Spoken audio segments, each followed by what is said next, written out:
Ce texte de Romains 12 est un texte qui est fort, qui est puissant, qui est riche. C'est pour ça que nous resterons plusieurs semaines, nous l'avons déjà dit, nous le redisons encore. Nous avons commencé par le verset 2, « Ne vous conformez pas au siècle présent ». Et puis quand j'ai réalisé cela, je me dis, pourquoi tu as commencé par cela? Bien parce que la vie chrétienne ne doit pas être conforme au siècle présent. Mais elle ne sera pas conforme au siècle présent si nous nous sommes offerts. Comme nous avons vu la semaine dernière, offrez vos corps. Donc si je me suis offert, il n'y a aucun problème. Mais le grand problème de la chrétienté, c'est cela. C'est que le chrétien n'est pas toujours offert à 100%. Heureusement que le Seigneur a prévu la sanctification et la paix sans laquelle nul ne verra le Seigneur. Mais mes frères et sœurs, je crois que nos déficiences, nos manquements, nos chutes, nos rechutes viennent de cela. Le chrétien ne s'est pas offert. Or, ce matin, nous allons voir qu'il faut offrir notre corps comme un sacrifice. Nous avons vu la semaine dernière, nous avons donné ce titre à la prédication, l'Holocauste. Et nous avons étudié le chapitre 1er du Lévitique, donc montrant ce qu'était ce sacrifice dans l'Ancien Testament, qui finalement est rapporté par l'étude biblique au Nouveau Testament. Nous allons parler ce matin des sacrificateurs pour Dieu. Dans l'Apocalypse, il nous est écrit que notre Seigneur Jésus-Christ a fait pour son Père, pour nous, son Père, des sacrificateurs. Il y a 3 sortes de sacrificateurs dans la Bible. Il y a d'abord Aaron. Et de père en fils, il y avait une sacrificature qui continuait. Il y a Jésus qui est le souverain sacrificateur. Et puis il y a l'Église. Il y a les croyants qui sont des sacrificateurs. Vous allez me dire, mais où sont les taureaux? Où sont les boucs? Où sont les animaux que nous devons tuer? Mais vous avez lu comme moi, même si vous n'avez pas de lunettes, vous avez lu quand même qu'il faut offrir notre corps comme un sacrifice vivant. Amen. Donc nous n'offrons pas des animaux, c'est nous-mêmes. Et nous verrons, et nous l'avons lu déjà aussi la semaine dernière, montrant ces différents sacrifices, que ce soit par action de grâce, la louange, de culpabilité, etc., etc. On va essayer ce matin de voir tout cela, mais c'est tellement riche en versets que je ne voudrais pas vous mettre une grosse tête avec les versets bibliques. Parfois j'en sauterai quelques-uns, parfois je les dirai tous, je ne sais pas, on va se laisser conduire par le Saint-Esprit. Le sacrificateur de l'Ancien Testament offrait des actions de grâce. Ça manque, ça, les actions de grâce. Je dis souvent, quand nous étions à Carcassonne, ici aussi on l'a fait, on avait des petits bouts de papier sur lesquels il y avait écrit « sujet de prière ». Alors, les gens venaient prier parce que j'ai un zona, prier parce que j'ai un torticolis, prier. Et on priait. Mais quand il s'agissait de remercier, Macache Walou, personne ne remerciait. Vous croyez que c'est normal? On demande au Père et on ne remercie pas. Même un chien, quand vous lui donnez un os, il remue la queue. Et nous sommes incapables de remercier le Seigneur, d'avoir fait tant de grâce et tant de bienfaits. Alors, le sacrificateur offrait des sacrifices d'action de grâce, d'expiation, de culpabilité. Et bien sûr qu'il y a différentes sortes d'animaux selon le sacrifice. Si c'était des pauvres, eh bien c'était une tourterelle ou 2 jeunes pigeons. Si la personne était un peu plus riche, c'était un agneau, et ça allait jusqu'à un taureau, à une vache, n'est-ce pas? Alors, suivant les revenus, le Seigneur, de ce côté-là, vous voyez, est un Seigneur équilibré, heureusement. Un Seigneur équilibré, un Seigneur de grâce qui fait selon les moyens de chacun. Alors, une fois par an, le souverain sacrificateur, il entrait dans le lieu très saint. Une fois dans l'année. Il n'y avait que lui qui pouvait pénétrer. Et là, il apportait le sang des taureaux et des boucs pour le péché du peuple. Le peuple retenait sa respiration, pas trop longtemps quand même, parce que vous savez qu'au bout de 3 minutes, un corps plongé dans l'eau, on ressort mouillé. Ça, c'est la version d'Archimède. Et s'il n'est pas remonté au bout de 3 minutes, il est considéré comme noyé. Alors, il retenait sa respiration, et puis quand le sacrificateur sortait vivant, parce qu'il pouvait y rester, si vous y rentriez, vous ne sortiez pas vivant. Il n'y avait que lui qui pouvait entrer. Des sacrificateurs, il y en avait un grand nombre, mais il n'y avait qu'un souverain sacrificateur. Et lorsqu'il sortait, c'était des cris de joie, alors on se donnait des portions, on se donnait des gâteaux, on s'invitait. Enfin, c'était la grande fiesta. Dieu avait pardonné. Est-ce que Dieu vous a pardonné? Alors je serai obligé de vous dire, mes frères et sœurs, il est midi, arrêtez de louer. Arrêtez de rendre grâce. Parce que logiquement, on est venu pour ça. On est venu pour louer. Comme je l'ai dit, le dimanche matin, je devrais prêcher 10 minutes, un quart d'heure.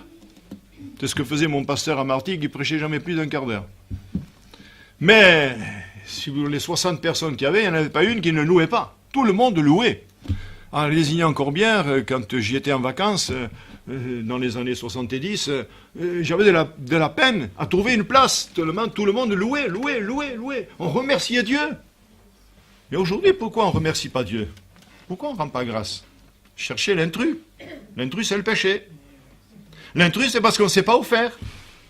Enfin, continuons, parce que, je vous dis, il y a beaucoup de choses à dire. Alors, vint Jésus, dans l'Ancien Testament, après ces sacrificateurs, vint Jésus, avec ce témoignage que nous avons de lui dans le Nouveau Testament, tu es sacrificateur pour toujours, selon l'ordre de Melchisédek, Hébreux 7, 21. Il offre sa vie. Et au moment où il expire, le voile se déchire depuis le haut jusqu'en bas. Tout vient du ciel, et toute grâce excellente et tout don parfait descendent d'en haut, du Père des Lumières, où il n'y a ni changement ni ombre de variation. Tout vient de Dieu. C'est extraordinaire. Nous, on veut que tout vienne des hommes. On me parle d'humanisme. C'est bien de secourir un blessé. C'est bien de secourir quelqu'un qui est dans la peine. C'est bien de donner à manger à celui qui a faim. Mais tout ça, c'est de l'humanisme. Si vous ne lui apportez pas Jésus, et si vous ne lui dites pas qu'il peut être guéri, si vous ne lui dites pas, eh bien le gars, il va continuer à faire la manche, il va continuer à se traîner dans les ruelles, il va continuer à prendre du hashish, il va continuer à se droguer, etc., etc. Il va finir délinquant, puis on le trouvera en prison où il se suicidera. Alors voyez-vous que nous, chrétiens, nous avons quand même une grande responsabilité d'être sacrificateurs. Nous allons voir comment nous le sommes devenus. Dans les Hébreux, voilà la première référence que je vous cite. Dans le chapitre 10 et le verset 19, il est dit ceci. « Ainsi donc, frères, puisque nous avons au moyen du sang de Jésus une libre entrée dans le sanctuaire, par la route nouvelle et vivante qu'il a inaugurée pour nous au travers du voile, c'est-à-dire de sa chair, et puisque nous avons un souverain sacrificateur établi sur la maison de Dieu, approchons-nous avec un cœur sincère, dans la plénitude de la foi, les cœurs purifiés d'une mauvaise conscience. » Donc maintenant, nous avons, au travers du sang de Jésus, eh bien, cette possibilité de nous approcher de lui sans crainte. Ce n'est pas le Dieu fouettard, comme je l'entendais à ma conversion d'un homme qui faisait chanter à Martigues. Il dit « Notre Dieu, c'est pas un Dieu fouettard ». Et c'est vrai que notre Dieu, c'est un Dieu d'amour. Par contre, le jugement appartient à Dieu. Et nous savons que les jugements vont commencer. Je préparais quelques coups de crayon là sur un message justement sur cela. Il y a les jugements temporels, comme les cyclones, comme les tempêtes, comme les raz-de-marée. Ça, c'est les jugements temporels sur le monde. Et personne ne réalise que Dieu est en train de juger le monde. Mais ensuite, il y aura l'autre jugement, le jugement éternel. Et avant cela, il y aura encore un autre jugement, celui de l'Église. Parce que c'est le moment où le jugement va commencer par la maison de Dieu. Donc, ce sacrifice de Jésus est intransmissible. C'est terminé. Les sacrificateurs de l'Ancien Testament, c'est terminé. Puisque Jésus est venu, lui, le souverain sacrificateur de la foi que nous professons.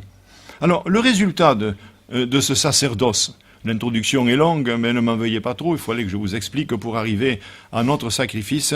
Eh bien, c'est la justice, la sagesse, la rédemption et la sanctification. Là aussi, il faudrait tout développer, mais simplement, retenez ceci, il a été fait pour nous, et je vais le mettre quand même dans l'ordre, sagesse, justice, rédemption et sanctification. C'est-à-dire que tout est accompli.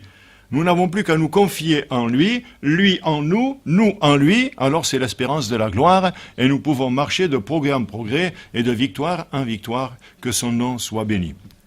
De ce fait, puisque Jésus a fait de nous des sacrificateurs, nous le voyons dans l'Apocalypse, au chapitre 1er, verset 6, où il est dit « À celui qui nous aime », et le peuple répond « Amen », qui nous a délivrés de nos péchés par son sang, et qui a fait de nous un royaume, des sacrificateurs pour Dieu son Père, à lui soit la gloire, la puissance, au siècle des siècles. Amen.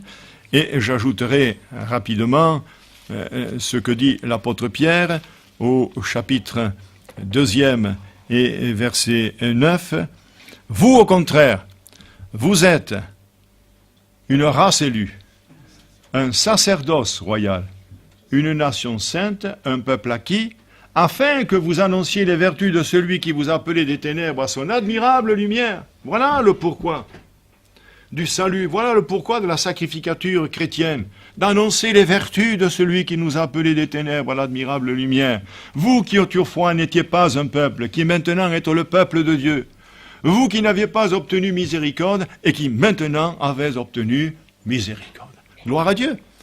Alors, tout cela, moi, ça me bouleverse de voir que de la boue du péché, d'Adama le glébeux, comme nous étions, Dieu en a fait des enfants de Dieu. Il a fait ses enfants. Des choses extraordinaires. Si on n'en a pas la révélation, on va végéter. Nous sommes enfants de Dieu. Christ en nous, en nous. Mes amis, mais nous devions avoir que des paroles de grâce. Il nous est écrit de Jésus, des paroles de grâce sortent de sa bouche. Des paroles de grâce. Alléluia. Et nous, parfois, ce sont des mots, des colères, je ne sais pas, des façons intempestives d'essayer de se défendre, etc., etc. Des paroles de grâce émanent de lui. Merci Seigneur. Alors, comme des sacrificateurs, nous avons des devoirs. Puisque nous avons tout l'enseignement dans l'Ancien Testament, des sacrificateurs, tout ce qu'ils faisaient, ils coupaient même du bois. Ils arrangeaient le bois, ils faisaient le feu, ils nettoyaient la bête, nous l'avons vu, ils ouvraient la bête, à l'intérieur, ils lavaient les entrailles à l'eau, il fallait que l'intérieur soit pur. Nous avons expliqué cela la semaine dernière. Alors nous avons des devoirs, bien sûr, d'où l'exhortation de l'apôtre. Offrez vos corps comme un sacrifice vivant, saint, agréable à Dieu. Et nous verrons dimanche prochain, si nous sommes encore vivants, ce qui sera de votre part un culte raisonnable. Nous resterons 2 ou 3 semaines sur le culte raisonnable. Souvent, quand on a eu une manifestation, il y a eu une prophétie, peut-être 2, des fois 3, il y a eu des chants, on dit « Oh, quel merveilleux culte nous avons eu !» C'est vrai ou c'est pas vrai? Est-ce qu'on ne le dit pas, ça? Alors vous dites pas non, eh bien moi je dis oui. On a eu un merveilleux culte, mais posons-nous la question, est-ce que Dieu a eu son culte? Parce que mes amis, il me semble qu'il est écrit que ce sacrifice vivant, saint, agréable à Dieu, sera de notre part un culte raisonnable. Et le culte, il n'est pas pour nous, il est pour lui. Mais en retour, bien sûr que nous sommes bénis. Nous sommes venus pour être bénis tout de même.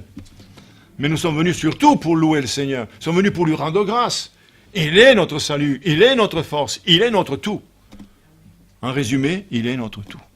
Alors, tout d'abord, pour devenir des sacrificateurs, il faut se reconnaître mort au péché. Alors là, je vais revenir, mais c'est dommage que je rappelle ça. Les chrétiens, ils savent tout par cœur. Ils savent que j'ai médité pendant des semaines sur Romains 6, Romains 7 et Romains 8. Mais je vais quand même en retirer des extraits parce que nous sommes tellement oublieux, n'est-ce pas? Alors, dans Romains 6, eh bien, il est dit ceci au verset 11. « Ainsi, vous-même, regardez-vous comme morts au péché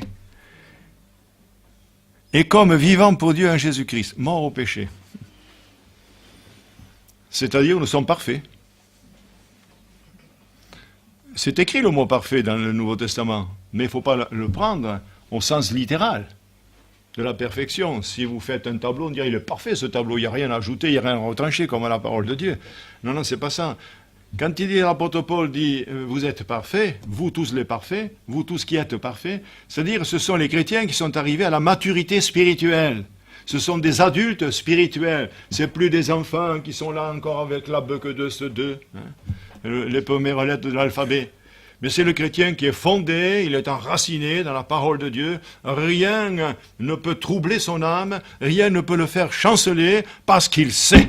L'apôtre Paul savait. On pouvait le mettre en prison, on pouvait faire naufrage, on pouvait le lapider, on pouvait faire de lui eh bien une loque.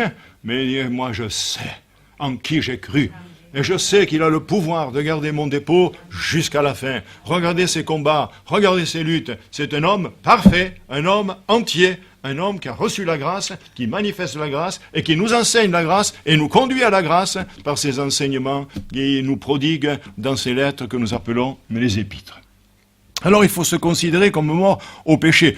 Je ne vais pas expliquer tout ce que j'ai expliqué il y a des années sur ce texte 11, mais vous serez mort au péché par une communion plus intime et vivante Et plus nous constaterons que nous sommes morts au péché si nous avons cette communion avec le Seigneur.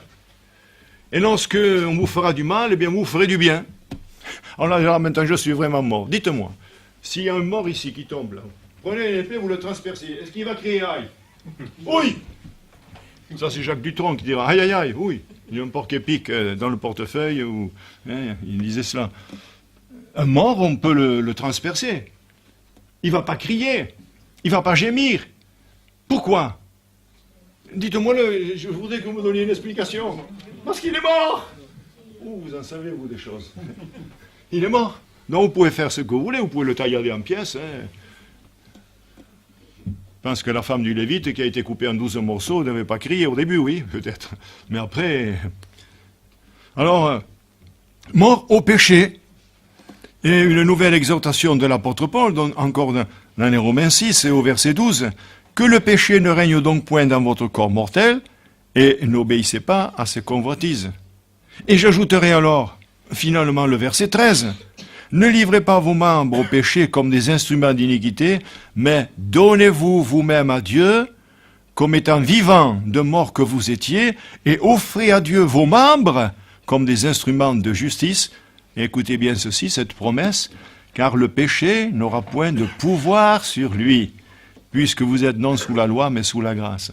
C'est-à-dire que plus je me donne à Dieu, plus je vais être fort, plus je serai conquérant, et plus le diable va fuir, parce qu'il verra le sang qui est sur nous, et il dira, cet homme-là, cette femme-là, il faut fuir, parce qu'il va nous arriver des histoires. Alléluia. Alors mes frères et sœurs, considérez que le sang de Jésus a une vertu extraordinaire, il a vaincu l'enfer. Amen. Le Seigneur Tout-Puissant est au milieu de nous, il est en nous, et nous devons le réaliser.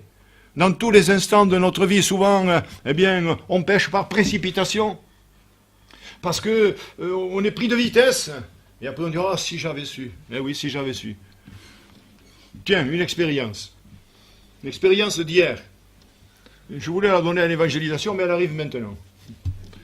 Vous voyez, vous ne le voyez pas, il y a un petit coup ici comme une lentille. Un petit coup comme une lentille. Mais je savais que ça allait arriver. Voilà la désobéissance. Je vous explique. J'ai un petit ruisseau, une canalisation d'eau où l'eau coule et elle s'en va. Monsieur Péchel le sait, c'est lui qui l'a fait. 10, là, pas plus de 4 ou 5 mètres, 10 de large. Or là, il y avait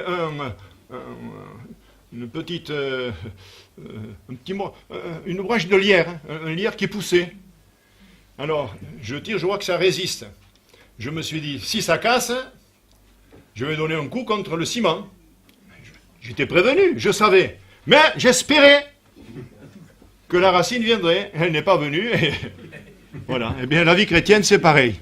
On espère, peut-être ça marchera, peut-être ça marchera. C'est la roulette russe. Aujourd'hui, peut-être, ou alors demain. Et c'est arrivé. Bon, c'est rien, heureusement. Mais s'il y avait eu une pointe à la place, j'avais la main transpercée, aujourd'hui je serais venu en écharpe. En exagérant un peu. Mais voyez-vous, on sait que ça va arriver, mais on le fait quand même. Quelle leçon j'ai apprise hier. Je savais. Et si ça casse, eh bien, automatiquement, tu n'as que 10 cm. Bam, et tu as attaché le mur. Frères et sœurs, retenez cette leçon. Dieu ne me l'a pas donné pour rien. Moi, ça va guérir, c'est sûr. Mais retenez cette leçon. On sait que ça va arriver, mais on le fait quand même. On sait que l'enfer est là, mais on y va quand même. Pour ça, je le dirai en évangélisation, peut-être cet après-midi aussi. C'était prévu pour cet après-midi, mais tout le monde ne sera pas là l'après-midi, alors vous êtes arrosés. Amen. Donc, petit b, tout d'abord reconnaître la mort au péché, et petit b, donnez-vous vous-même à Dieu. Finalement, c'est ce qu'on a vu la semaine dernière. Donnez-vous vous-même à Dieu. Et nous dirons encore une fois de plus, ça fait la 3e fois que je le dis sinon, mais je serais un mauvais prédicateur si je ne répétais pas 3 fois. C'est ce qui manque dans nos vies. C'est cette offrande de nos vies. Alors, bien sûr qu'il faut baptiser les gens. Bien sûr que, comme on dirait, le mot parfait ne me plaît pas, puisque je vous expliquais ce que c'était la perfection selon le Seigneur. Mais on baptiserait personne si on attendait qu'il soit mûr, spirituel. On baptiserait personne. On demande le minimum, on enseigne, il y a des leçons. Mais on s'aperçoit avec les années que malgré les leçons, ce ne sont que des textes bibliques que l'on lit et auxquels on répond. On est toujours d'accord parce que c'est la parole de Dieu qui le dit. On n'est pas d'accord après dans la vie chrétienne. Quand il est écrit « Soumettez-vous au conducteur spirituel, ayez pour eux de la déférence », eh bien on s'aperçoit des fois que les gens ils traitent le serviteur de Dieu comme une serpillière. C'est dommage. Et après, bien sûr, ils sont obligés de partir parce qu'ils ne peuvent pas tenir, le méchant ne peut pas résister dans l'assemblée des justes. Enfin, ça c'est un détail. Le fait, c'est que on a compris dans la tête que ce que le pasteur prêche, ce qui est écrit dans la Bible, c'est la vérité. Frère Benoît s'est converti simplement comme ça. Il n'était pas né d'eau et d'esprit, lui. Hein. Excusez-moi, mon frère. Il l'a dit, c'est pour ça que je le dis, je me permets. Si on ne me le dit pas, et s'il ne le dit pas publiquement, c'est le confessionnal. Quelqu'un m'a dit, gardez-le pour vous. J'ai dit, c'est le confessionnal ici. Sinon, je vais ailleurs. Je fais autre chose. Alors donc, on s'est converti, on a acquiescé la vérité, mais n'a pas pénétré. Il n'y a pas eu de transformation. Buvez que de l'eau. Vous allez voir comment vous allez maigrir.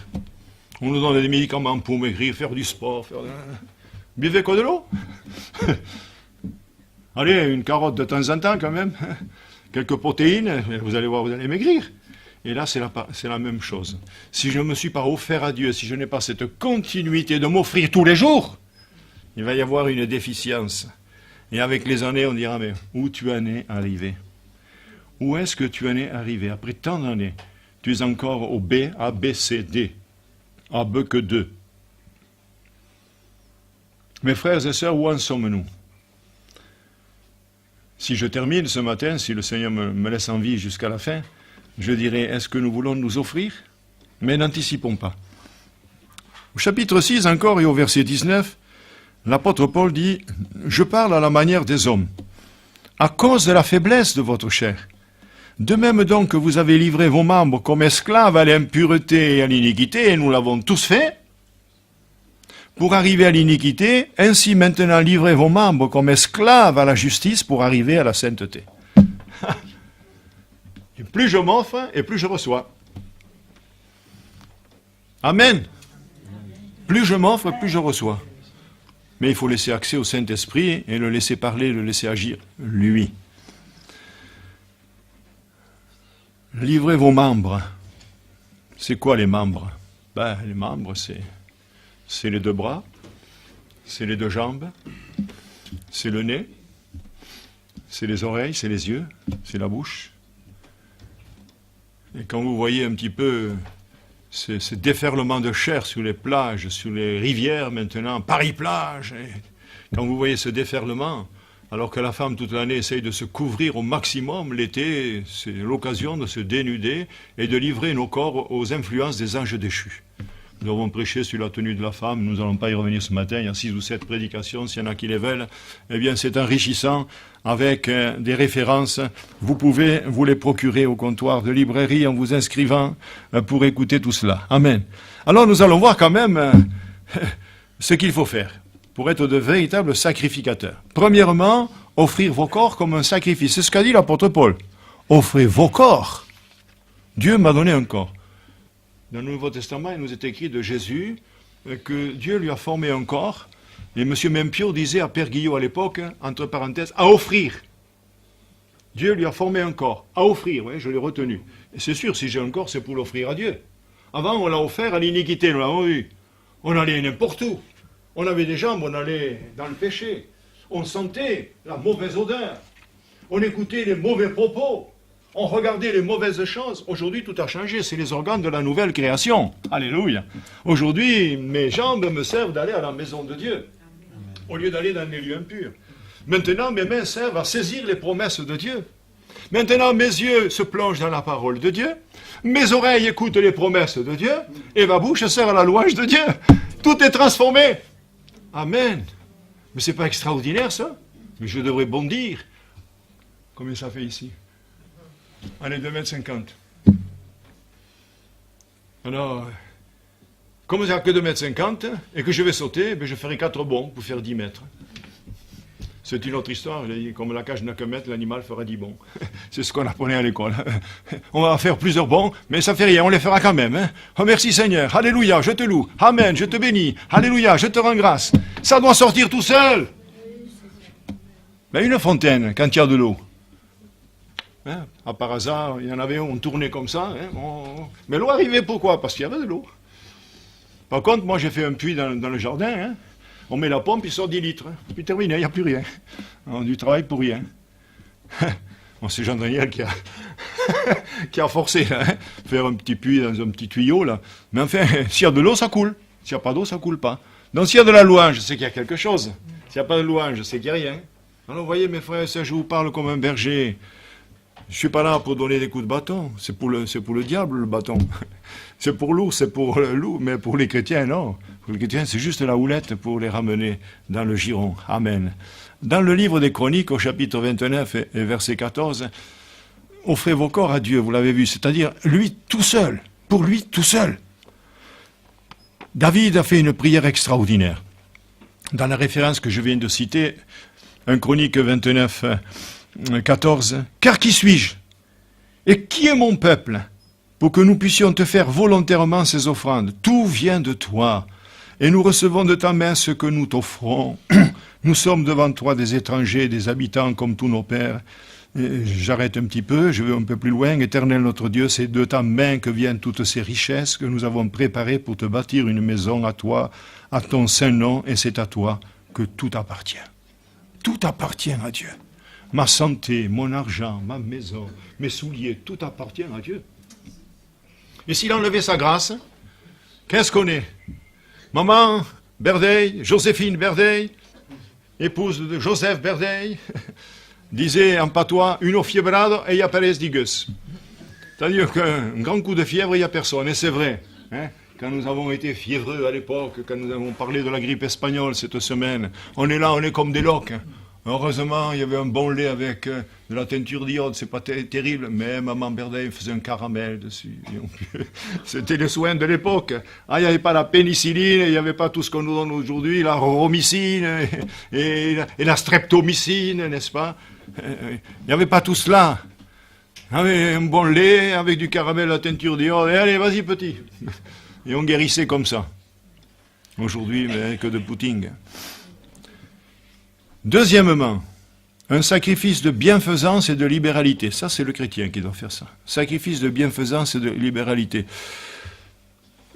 Je vois que le temps tourne. Je vais vous citer les références, mais je ne vais pas les lire. Hébreux 13, 15, 16. Galates 6, 6, 10. 1 Timothée 6, 18. Je ne citerai que de mémoire ce qui est écrit dans 2 Corinthiens au chapitre 8.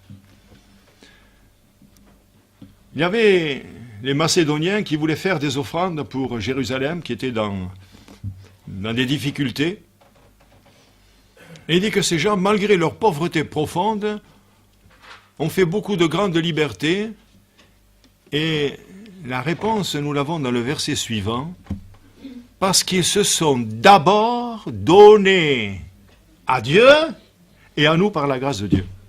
Pourquoi ces gens-là, avec leur pauvreté profonde, eh bien, cela a produit de grandes libéralités, parce qu'ils se sont donnés à Dieu l'offrande du corps. Dites-moi, le riche de la parabole, que ce soit dans Luc 16, hein, Lazare est le riche, que ce soit dans Luc 12, hein, où ce riche insensé disait « J'ai du trésor en abondance pour plusieurs années. Merci Seigneur, tu as béni, je ne sais pas où mettre ma récolte. » Et vous, savez-vous mettre le pain?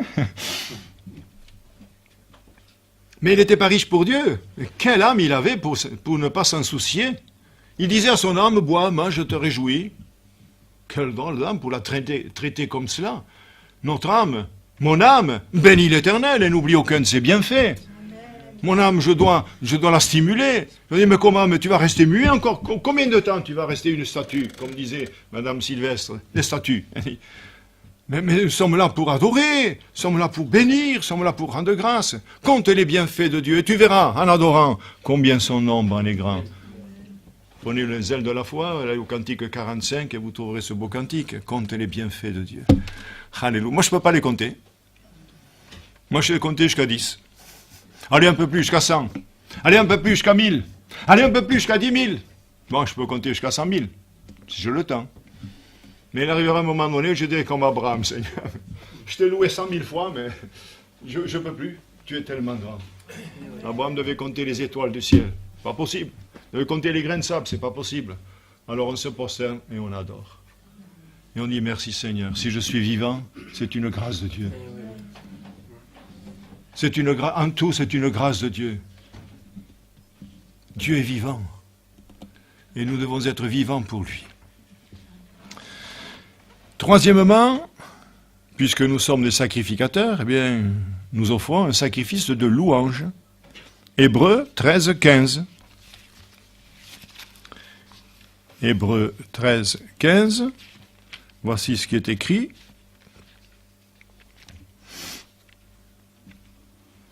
Par lui, offrons sans cesse à Dieu un sacrifice de louange, c'est-à-dire le fruit de lèvres qui confesse son nom. Tout à l'heure, nous avons parlé de la bienfaisance et de la libéralité. Puisque je suis là, je vous ai cité le texte, mais il est écrit, et n'oubliez pas la bienfaisance et la libéralité, car c'est dans de tels sacrifices que Dieu prend plaisir. Voilà, vous avez au moins écouté une référence sur les trois que je vous ai donnés. C'est bien de louer l'Éternel. C'est extraordinaire, c'est nécessaire, mais je veux dire, c'est pas suffisant. C'est pas suffisant. Pourquoi ? Parce qu'on peut louer le Seigneur sans lui obéir. On peut louer le Seigneur, mais faire ce qui nous plaît. Dire merci Seigneur, oh merci. Merci, tu m'as nourri, oh merci pour le gâteau Seigneur, merci. Merci pour la tarte, merci pour cela. Et puis comment je vais vivre à côté ? Pourquoi est-ce que je vous dis ça ? Bien parce que dans le livre de Samuel, Samuel est venu reprendre le roi, Saül. Et lui dit, ne sais-tu pas que l'obéissance vaut mieux que les sacrifices ? Donc il nous faut la louange et l'obéissance. Alors là, je dis bingo. Gloire à Dieu. Là, je suis complet. Si j'obéis au Seigneur, et si je le loue, il porte sur moi un regard favorable. Un petit peu comme il a porté le regard sur Abel, un regard favorable. Mais un regard défavorable sur Caïn, c'était autre chose. Mais de son regard de flamme, rien n'est caché, rien n'est couvert. Or, si j'obéis pas, à quoi me sert-il de dire merci Seigneur, moi je connais une sœur qui vivait dans le péché, et comme si elle serrait presque la Bible sur son sein, et elle disait Seigneur, je te loue parce que je serre ta parole sur mon cœur. Oui, mais ça c'est... Qui est-ce qui entend ? Le peuple, mais pas Dieu. Dieu n'entend pas cette prière-là. Tu mens, tu voles, tu fais n'importe quoi, et puis tu dis merci Seigneur, parce que tu veux être entendu des hommes. Un peu comme ces religieux qui se tenaient à l'angle d'un mur, comme ça on le voit des deux côtés. Il est dans l'angle. Il est là, il levait les mains, afin que tout le monde le voie. Quel homme! Mais c'est un homme de Dieu, ça. Même dans la rue, il prie. Alors si vous voulez être vu des hommes, allez au marché et commencez à lever les mains. Alléluia! Seulement, il faut faire attention à ces choses-là, voyez-vous. Parce qu'à Saint-Dizier, il y a un homme qui ouvrait les fenêtres le matin, chrétien, et il louait le Seigneur. Et les gens commençaient à en avoir assez. Vous savez, moi j'ai vécu dans les HLM des années, tout le monde s'entend, et quand vous êtes au premier étage et que vous épluchez les oignons, celui qui est en bas, il pleure. Ou vice-versa. Les murs sont tellement faits. Et alors ce gars, il commençait à crier. Alors, il y a un gars qui est arrivé un jour, un matin, il a dit, quand c'est que vous aurez fini avec vos élucubrations d'invoquer Dieu comme ça? Et le chrétien, vous savez ce qu'il a fait? Un chrétien, entre guillemets, entre 4 guillemets. Tu le veux celui-là? Il n'a pas eu le... Un chrétien, tu le veux celui-là? Il a montré le poing. Parce que sinon, c'est pas enregistré, ça, si je fais que le signe. Il a montré le poing. Mais l'autre, aussitôt fait, aussitôt dit, paf! Le chrétien, il a eu le nez cassé. Je dis, bien fait. Bien fait. Tu empoisonnes les gens avec ta louange, tu ne peux pas louer dans ta maison tranquillement? Non, il faut que les gens l'entendent. Alors où est l'obéissance, là, à la parole? Où est la crainte de Dieu qui est le commencement de la sagesse? En attendant, il a eu le nez cassé. Il n'a plus loué. Amen. Je le tiens de ma belle-mère qui habitait là, dans ces HLM.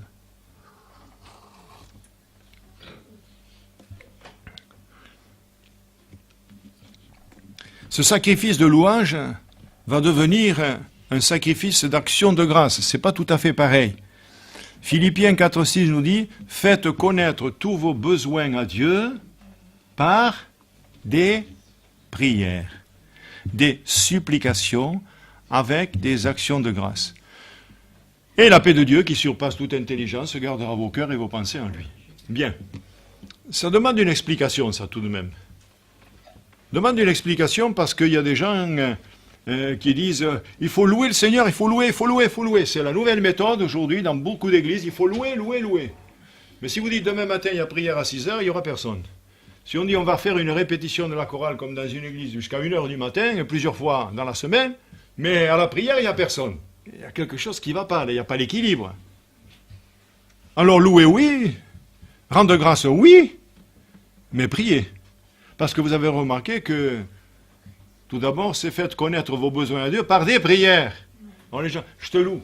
Il y a un livre de Merlin Carothers, je crois que c'est le titre là, qu'un chrétien distribuait à Quillan, aux chrétiennes, dans l'assemblée. Une de notre assemblée aussi. Le frère Iri devant.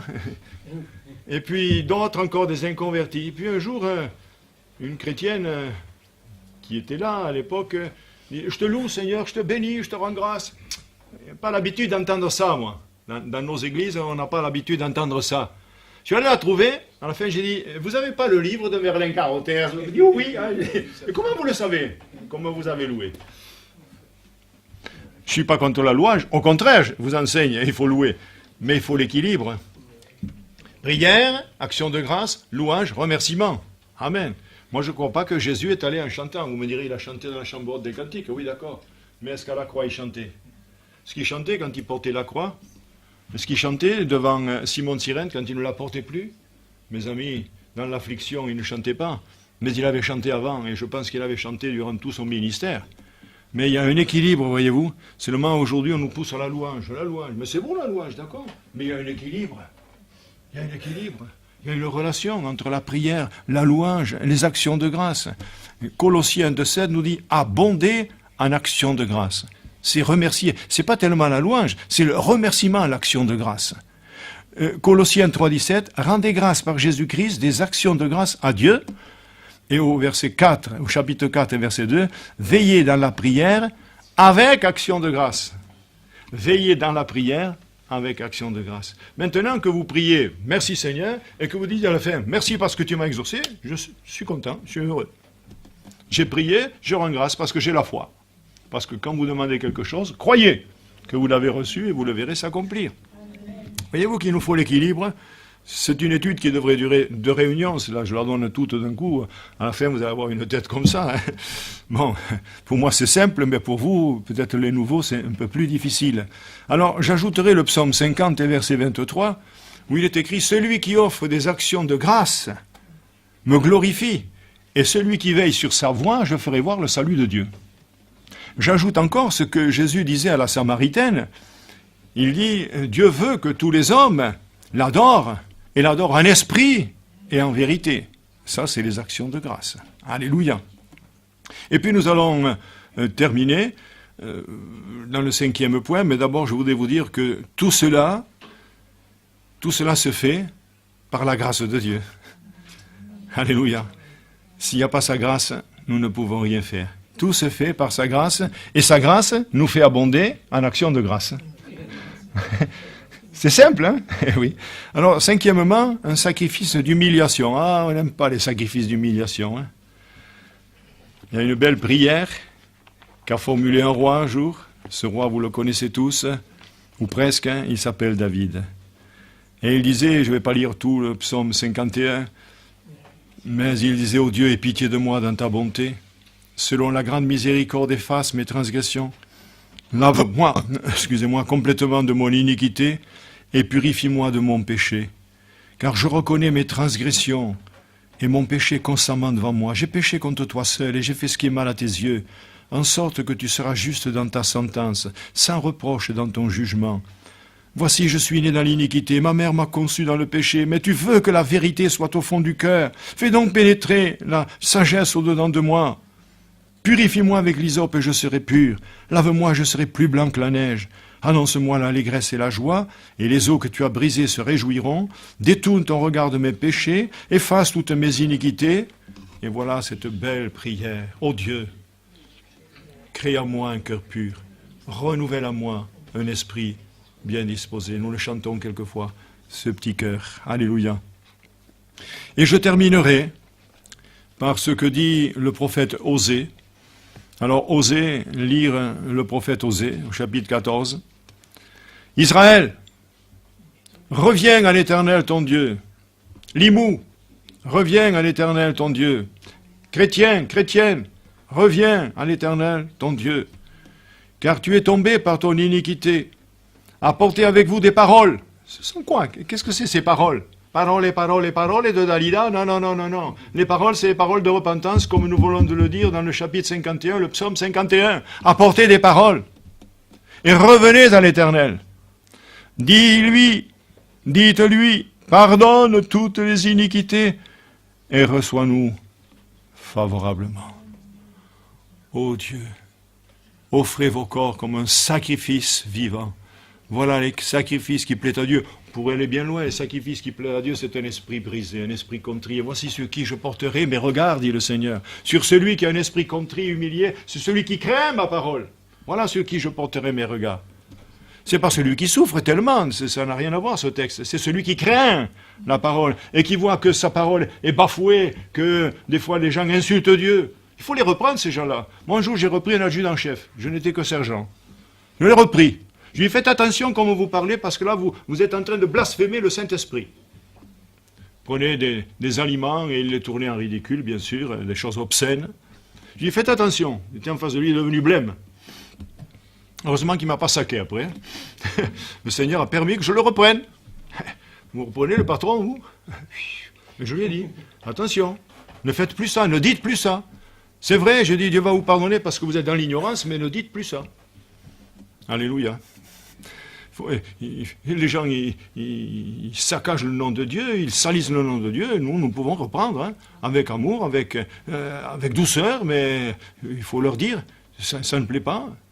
Vous insultez mon Dieu. Amen. C'est pas toujours facile. Mais, je l'ai dit. Voilà. Alors, on a dit beaucoup de choses. Hein. On a dit beaucoup de choses. Hein. Je vais interviewer là au hasard, le résumé, si vous pouvez me dire tout ce qu'on a dit. Les sacrifices, mais ça c'est enregistré, donc vous pouvez écouter tout cela. Vous avez toute l'année pour écouter. Tant que vous êtes vivant, disons. Dieu a fait de nous des sacrificateurs et il nous a dit la semaine dernière, offrez-vous vous-même. Est-ce que nous allons considérer que nous avons besoin de nous offrir aujourd'hui? Parce que quand on se convertit, il ne faut pas croire qu'on s'est offert, c'est pas vrai. C'est rare. C'est rare. Il y a un frère qui me disait il n'y a pas longtemps, il y a quelques heures, je me suis converti, quand je suis sorti des eaux de baptême, j'étais perdu. Hein? C'est pas les eaux qui sauvent. C'est pas le plongeon qui sauve. C'est le début. C'est le début. Après, il y a toute la vie chrétienne, toute la marche chrétienne. Et rechercher la paix avec tous, et sans la sanctification, nul ne verra le Seigneur. Nous sommes là pour être instruits des choses de Dieu. Vous savez, je lisais cette semaine, parce que je pense que vous croyez que je lis un peu la Bible, hein, mais dans la première aux Thessaloniciens, ce n'était pas prévu non plus que je vous dise ça. Mais peut-être je verrai plus des gens qui sont ici de passage.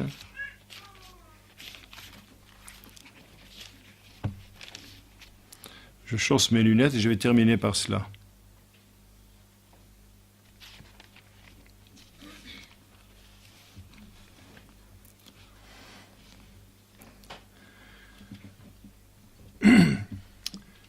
Un Thessaloniciens, 2 Thessaloniciens, chapitre 1er, verset 6. « Car il est de la justice de Dieu de rendre l'affliction à ceux qui vous affligent, et de vous donner à vous qui êtes affligés du repos à nous, lorsque le Seigneur Jésus apparaîtra du ciel avec les anges de sa puissance au milieu d'une flamme de Dieu, écoutez, pour punir ceux qui ne connaissent pas Dieu. » Qui est-ce qu'il va punir?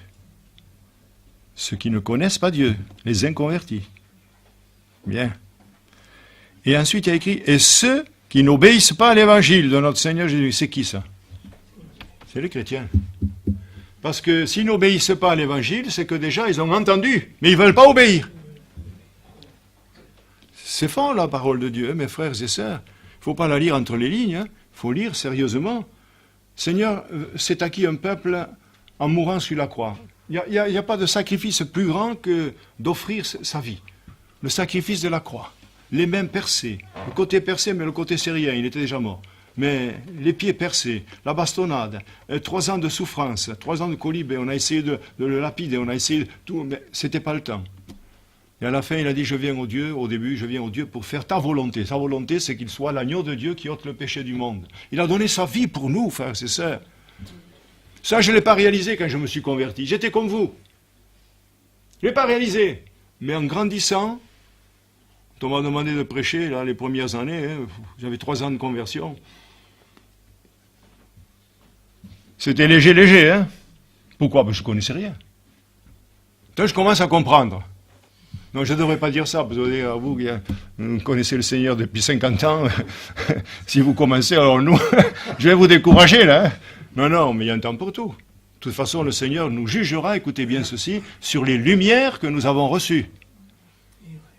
Gardez-le, ça. Sur les lumières. Maintenant, il faut les vouloir, ces lumières. Il faut les vouloir. Donc, vous venez écouter la parole de Dieu. Vous dites, Seigneur, mais explique-moi ta parole. Je veux obéir à je veux faire ta volonté, ô Dieu. Et là, vous allez grandir. Alléluia. Et vous ne passerez pas un jugement. Il dira, viens, bon et tendre serviteur, entre dans la joie de ton maître. Tu as été fidèle à un peu de choses, mais je te confierai beaucoup. Amen. Peut-être je serai député. Amen.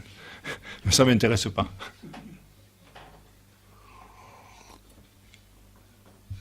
Est-ce que vous avez compris que nous sommes des sacrificateurs? Ça, vous l'avez compris. Donc, nous offrons ces sacrifices. Vous allez dans l'Ancien Testament, dans le livre du Lévitique, au chapitre 1er, puis au chapitre 2, et c'est nommé sacrifice de culpabilité, sacrifice de louange, sacrifice d'action de grâce. Nous sommes des sacrificateurs pour Dieu. Et nous nous offrons nous-mêmes, et en retour, nous recevons. Amen. Parce que la Bible dit que celui qui donne reçoit. Mais je ne peux pas donner, et je termine par ça, c'est une citation que je n'ai pas trouvée dans les bouquins. Hein. Celle-là, elle vient Mad in Berdey. Hein? On ne peut pas donner si on ne sait pas donner. Retenez-le, je l'ai dit à Carcassonne il y a quelques mois, quelques années maintenant, il y a 3 ou 4 ans que j'étais à Carcassonne. Je l'ai dit en conclusion en parlant sur la veuve, la petite veuve à la pite, là, vous savez. Et j'avais conclu par cela, on ne peut pas donner si on ne sait pas donner. Les Macédoniens s'étaient donnés à Dieu, alors ils ont produit beaucoup de choses. Mais si je me suis donné à Dieu, rien n'est difficile. Il y a une réunion de prière à quelle heure? 5 heures du matin, pas de problème, je serai là. Il y a une semaine de prière, pas de problème, je serai là. On va en faire 15 jours, hein, quand la salle sera prête à côté, 15 jours. Hein, sur la puissance de la Pentecôte. Vous serez là? Excusez-moi, j'ai des bouchons.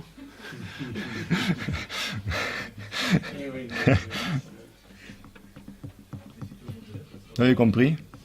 On ne peut pas donner si on ne sait pas donner. On trouve tout difficile. Mais n'oubliez pas, vous êtes des sacrificateurs. Et vous avez des responsabilités, comme j'ai des responsabilités envers vous, envers le Seigneur tout d'abord, mais envers vous, de vous enseigner, et de vous enseigner la droiture, de vous enseigner la doctrine des apôtres. Et je ne veux savoir en vous qu'une seule chose, Christ crucifié, Christ glorifié. Que Dieu soit béni. Mon cher Sauveur, je te rends grâce. Et je te bénis de ce que tu as fait de nous des sacrificateurs, pour Dieu ton Père. Merci Seigneur, c'est une grâce que d'être là, une grâce que d'avoir ouvert le livre, une grâce que d'avoir effleuré ce grand sujet de la sacrificature. Merci Seigneur. Mais néanmoins, nous avons dit les grandes lignes et nous comptons sur ta grâce pour aller plus loin. Nous comptons sur ta grâce, Seigneur, parce que ta grâce nous permet de rendre grâce. C'est parce que tu es la grâce. C'est pas Marie qui est pleine de grâce. C'est Jésus qui est plein de grâce. Alléluia. Et nous te rendons grâce parce que nous avons rencontré la grâce et nous voulons être pétri plutôt, de la grâce de Dieu, source de salut qui a été manifestée, qui nous enseigne à renoncer à choses vaines, qui nous enseigne à renoncer à ce qui ne produira aucun fruit dans la vie spirituelle. Je bénis mes frères, je bénis mes sœurs, je te rends grâce, Seigneur, ce matin. Tu es le Dieu vivant, le Dieu merveilleux, tu nous as tout donné par la bouche des saints apôtres, puisque nous avons dit que le fondement, c'est les apôtres. Alléluia. Et nous avons été instruits sur le fondement des apôtres. Jésus-Christ étant la pierre angulaire. Merci, Seigneur, je te loue de ce qu'un jour je suis devenu ton fils. Je te loue de ce que, avec les mois, les années, j'ai pu apprendre de toi, comprendre ce que tu veux que je puisse comprendre et que je puisse enseigner. Je te rends grâce ce matin. Oui, je te rends grâce. Et tout à l'heure, avec mes frères et mes sœurs, je te louerai encore. Au nom de Jésus. Amen.